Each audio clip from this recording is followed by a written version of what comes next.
मेरे पिताजी ने राज्यसभा जाने का निर्णय लिया है, ये उनका निजी फैसला है। पापा ने जो 20 साल में किया उसे जन जन तक पहुंचाने की कोशिश करूंगा। पार्टी कार्यकर्ता के हिसाब से मैं पार्टी संगठन को मजबूत करने की कोशिश करूंगा। पार्टी ने और जनता ने जो मुझ पर विश्वास किया है, मैं उस पर खरा उतरने की कोशिश करूंगा। हम सब मेरे पिताजी श्री नीतीश कुमार के मार्गदर्शन में काम करेंगे। जनता के हृदय में अपना घर करने की कोशिश करूंगा। नमस्कार, पॉलिटिक्स में आप सबों का स्वागत है। और आज हम पॉलिटिक्स में बिहार की जिस पॉलिटिक्स की चर्चा करने जा रहे हैं, उससे पहले हम आपको 3 तस्वीर दिखाते हैं। ये पहली तस्वीर है, नीतीश कुमार यात्रा पर निकल रहे हैं। जो शेष यात्रा बची हुई है 10 तारीख से निकल रहे हैं, और उस यात्रा के दौरान सारी व्यवस्थाएं वैसी ही रहेगी जैसे नीतीश कुमार की यात्रा के दौरान रहा करता है। मतलब नीतीश की विदाई तय है, फिर भी नीतीश को वो काम करने की इजाजत दी जा रही है जो काम वो करते आ रहे हैं। आखिर इसकी वजह क्या है? दूसरी तस्वीर, बागडोगरा एयरपोर्ट पर शाह और सम्राट की मुलाकात हो रही है। मुलाकात का मतलब क्या है और इस मुलाकात के सहारे संकेत क्या है? क्योंकि बागडोगरा एयरपोर्ट पर मिलने का मतलब है उनके ताजपोशी पर शाह मोहर लगाने से पहले कुछ खास संदेशा उनको कहने वाले हैं, और वो एक ऐसा संदेशा है जो शायद सम्राट दिन में तारी दिखा दे। और तीसरा, नीतीश युग के समाप्ति के संकेत। आज आखिरकार निशांत की ताजपोशी हो ही गई। लेकिन इस तीनों घटनाक्रम के पीछे की पॉलिटिक्स क्या है, आज हम यह समझने की कोशिश कर रहे हैं और ये आप तक पहुंचाने की कोशिश कर रहे हैं। आखिर इसका मतलब क्या है? बार बार ललन सिंह भी कहते हैं, गिरिराज सिंह भी कहते हैं, संजय झा भी कहते हैं, जिससे बात करिए सब वही कहते हैं कि नहीं, कैसे आगे सरकार चलेगी, कौन मुख्यमंत्री होगा, ये भी नीतीश ही तय करेंगे। समझ गए ना? इसलिए उन पर कोई दबाव नहीं है। कोई दबाव बना सकता है क्या नीतीश कुमार पर? आज तक किसी ने बनाया है क्या? बड़ी बड़ी बातें जो हो रही है, या सिर्फ कहने को है, या इसके पीछे कोई पॉलिटिक्स है? जी हाँ, इसके पीछे की जो पॉलिटिक्स है ना, वो पॉलिटिक्स शाह को बेचैन कर दिया है। मोदी चुप्पी साध ली है। स्वाभाविक तौर पर नीतीश कुमार को बाहर का रास्ता दिखाना जितना आसान लग रहा था, या जितना आसानी से संभव हो पाया, लेकिन उसका जो साइड इम्पैक्ट देखने को मिल रहा है, उससे पूरी शाह की टीम घबरा गई है। क्योंकि उनके लिए बिहार का सत्ता महत्वपूर्ण नहीं है, उनके लिए महत्वपूर्ण है 2029 और 2030। और नीतीश के सत्ता से बेदखल होने की खबर के बाद बिहार से जो रिपोर्ट शाह तक पहुंची है, वो उनकी चिंता की लकीरें बढ़ा दी है।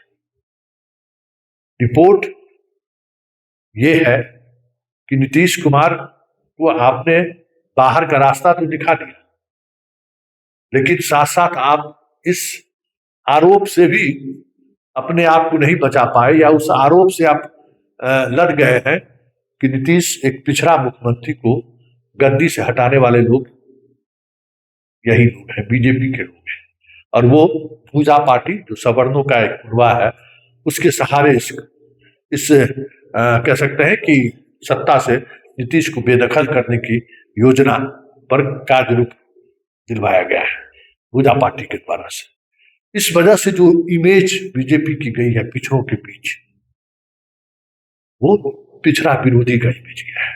साथ ही नीतीश कुमार को वैसे लाखों लाख वोटर, महिला वोटर, पुरुष वोटर, जो सिर्फ नीतीश कुमार के विकास की योजनाओं के सहारे विकास, लॉ एंड ऑर्डर के सहारे नीतीश कुमार से, महिला सशक्तिकरण की वजह से नीतीश कुमार से जो जुड़े हुए लोग थे, पुरुष भी और महिलाएं और लड़कियां भी, वो भी काफी निराश है।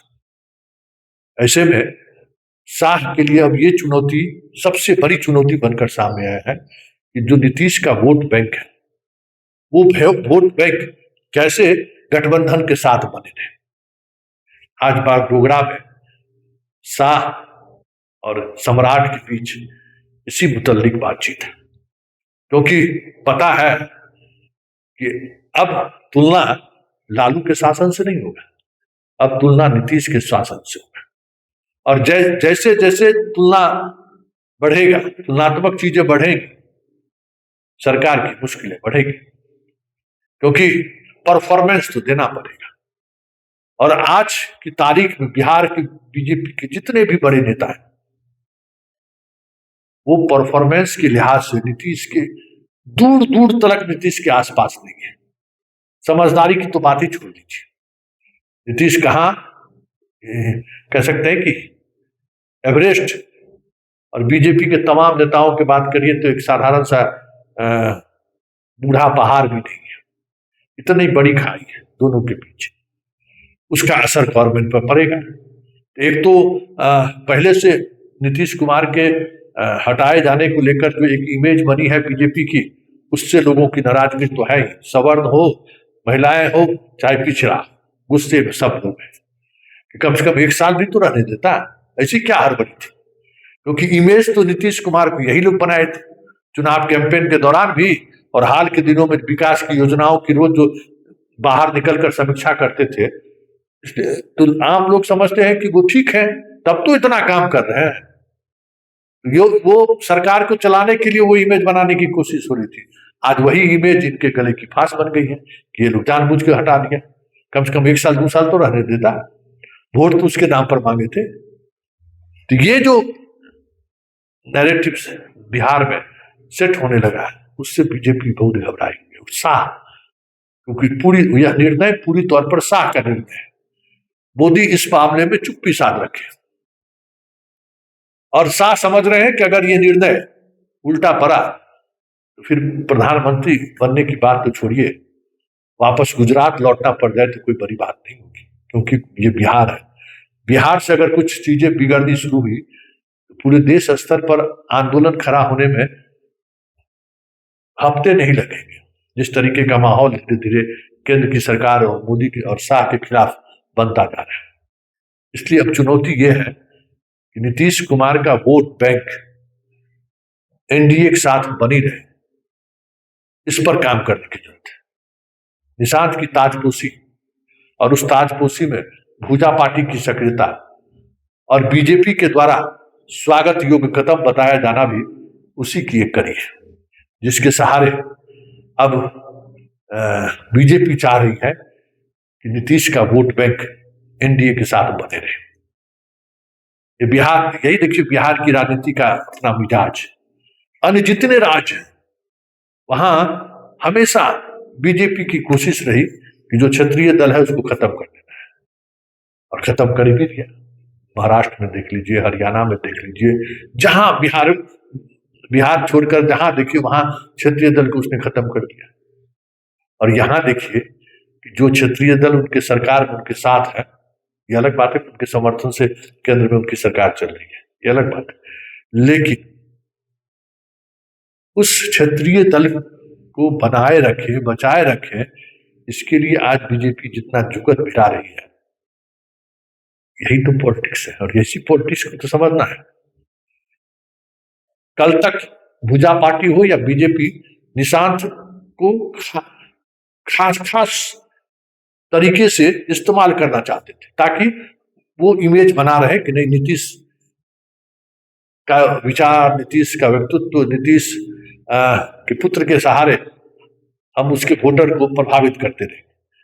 लेकिन जिस तरीके का माहौल बना, उसमें लग गया कि सिर्फ निशांत का इस्तेमाल करके निशांत के वोटर को हम अपने करीब नहीं रख सकते। इसलिए आने वाले समय में निशांत को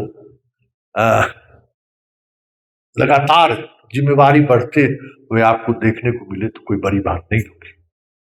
यही पॉलिटिक्स है। बिहार में कहां शाह फिर फंस गए, वो उनके इस पॉलिटिक्स से समझ सकते हैं कि एक और नीतीश को उनको सामने लाना पड़ा, क्योंकि अगर निशांत तुरुप का इक्का साबित हुआ तो फिर बीजेपी की वापसी की तो बात ही छोड़ दीजिए। जिस तरीके से 100 साल से ज्यादा समय लग हो गया बीजेपी को बिहार में अपने बूते सरकार बनाना, न जाने कितने बरस तक बीजेपी बिहार में बहुमत तो छोड़ दीजिए, जो 50-55 का जो आंकड़ा है वो आंकड़ा भी पार कर ले तो कोई बड़ी बात नहीं होगी। वो आंकड़ा भी पार संभव नहीं रह रहा है। इसलिए पॉलिटिक्स पूरी तरह से बदल रही है, और वो पॉलिटिक्स यही है। नीतीश कुमार का जो 18% वोट बैंक है, वो वोट बैंक एनडीए के साथ कैसे बदले, और उसके लिए निशांत कितना उपयोगी साबित होगा। आज की राजनीति पूरी तौर पर उसी पर टिकी हुई है, और यही राजनीति जो है शाह और मोदी जैसे मजबूत नेता को भी बिहार आकर कमजोर कर बना दिया है।